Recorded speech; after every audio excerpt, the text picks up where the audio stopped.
All right, let's get right into one of the most provocative, maybe even uncomfortable ideas from Robert Greene's The 48 Laws of Power. We are talking about Law 11, and this is a concept that pretty much flips our whole idea of strength and independence right on its head. I mean, it sounds like a total contradiction, doesn't it? We're all taught that being completely self-reliant is the end goal. But what if the real secret to freedom, to real security, isn't about standing alone at all? What if it's about making other people dependent on you? That's the powerful question we're going to dig into. And there it is, straight from the book. The judgment for Law 11 is brutally clear. This isn't about being popular or liked. It's about being absolutely essential. The more people rely on you, the more freedom you actually have. The biggest fear you should have is being replaced. And the way you prevent that? You make sure that nobody can ever fully do what you do. So to really get our heads around this, here's how we'll break it down. We'll look at the core paradox of dependence, tell the story of a disposable hero, explore the strategy of weaving a web of indispensability, learn a lesson from a classic fable, and finally get into the subtle power of what's called the master's leash. Okay, so let's tackle that central paradox head-on. This law is saying that real, true independence isn't about being a lone wolf. Nope. It's about positioning yourself so that others literally cannot function without you. This isn't a sign of weakness, it's an incredibly sophisticated strategy for making sure your position is safe, you're influential, and ultimately, you're free from the whims of whoever's in charge. Now, to understand why this law is so important, we have to see what happens when you don't follow it. And for that, we have the perfect cautionary tale, the story of the disposable hero. This is a huge lesson in why just being good at your job is never, ever enough to keep you safe. So picture this. It's the Middle Ages. The city of Siena hires a brilliant mercenary general, a condottiere. This guy is a tactical genius, and against all the odds, he leads the city to this amazing victory, saving them from a really powerful enemy.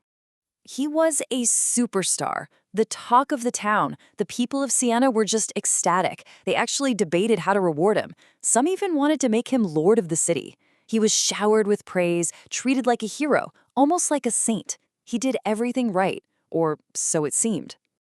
And then, the story takes this incredibly dark and sudden twist. After all the parades and all the praise, the city leaders came to a different conclusion. They decided the only real reward for this great hero was to put him to death. Just why? It makes no sense, right? He saved them. He was their hero.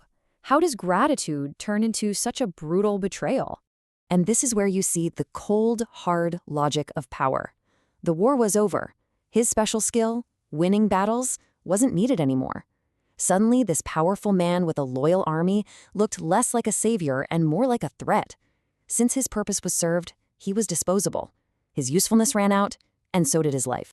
So that's the million-dollar question, isn't it? How do you avoid the fate of that mercenary? How do you go from being a disposable tool to an indispensable part of the machine? Well, this is where you learn to weave a web of dependence. And hey, this idea is nothing new. It's as old as strategy itself. Machiavelli got it completely. A ruler doesn't get loyalty just through love or fear. He gets it by making sure the people need him. For their jobs, for their safety, their dependence is what guarantees their trust. So how do you actually build this web? Greene lays out a pretty clear four-step path. First, you find a critical need. Second, you develop a talent to fill that need that's unique to you. Third, you don't just do your job, you weave yourself into the very fabric of the operation. You make it so pulling you out would cause a massive headache. But the fourth step, this is the master key. Never teach them everything you know. The second they can do it without you, you become replaceable. There's this fantastic fable in the book that paints a perfect picture of this whole relationship. It's the story of the elm and the vine, and it's a powerful metaphor for why stubbornly trying to be independent can be a fatal mistake. So you've got this young vine, right? It's full of pride, just determined to stand on its own 2 feet, or roots. It sees this big, sturdy elm tree nearby offering support, but it scoffs at the idea, thinking that real greatness means going it alone. But the wise old elm tries to warn the vine. It basically says, look, you're being foolish. By rejecting my help, you're just going to crawl around in the dirt and never reach the sun. The elm understands that true strength comes from a smart alliance, from depending on someone else's structure to reach way greater heights. And this right here gets to the cold, hard center of this law. Once you've woven yourself in, like that vine around the elm, getting rid of you becomes a huge, messy problem. The cost of untangling you is just way higher than the cost of keeping you. It's simply easier to let you stay. And that brings us to the final and really the most advanced part of this law. This isn't just about you depending on a boss or a master. It's about flipping that entire dynamic around until the master is effectively on your leash. See, the book warns that this obsession with complete, total independence often ends in disaster. It isolates you, it makes you a target.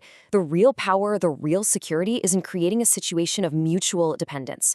The world runs on interdependence. Trying to be the one exception to that rule is a really dangerous game to play. And there it is, the ultimate reversal. The final, brilliant twist of this law. When you've made yourself so essential that your boss's success, their reputation, their own stability is tied directly to you, well, you are the one holding the real power. They might have the fancy title, but you're the one pulling the strings. So that's Law 11 for you. It really forces us to look beyond the surface of any relationship, at work, in our friendships, even in politics, and ask a much deeper question. Forget who has the official title. When you really look at it, who truly needs whom to survive, to thrive? The answer to that question, that's where you'll find the real power.